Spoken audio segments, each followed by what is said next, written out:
Curate learners' work in your course by managing, reviewing, and editing their portfolios. This tutorial provides an overview of the features available in an individual learner's portfolio.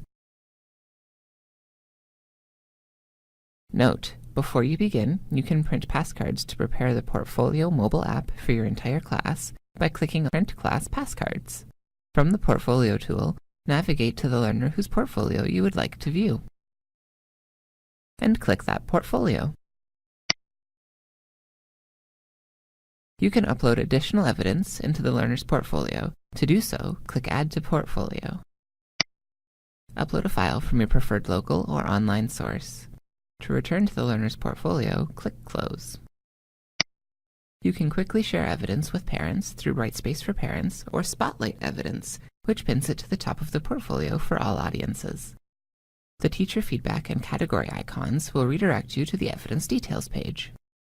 Note: learners have access to the Add to Portfolio and Spotlight functions when viewing their portfolio. Alternatively, this can be accomplished by clicking on the More Actions menu. You can unapprove or delete evidence from the More Actions menu. Click elsewhere on the screen to close the menu.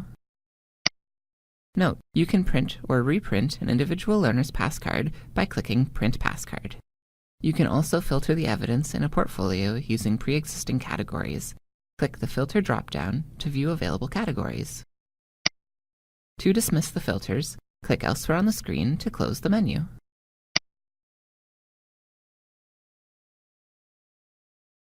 Curate learners' work in your course by managing, reviewing, and editing their portfolios.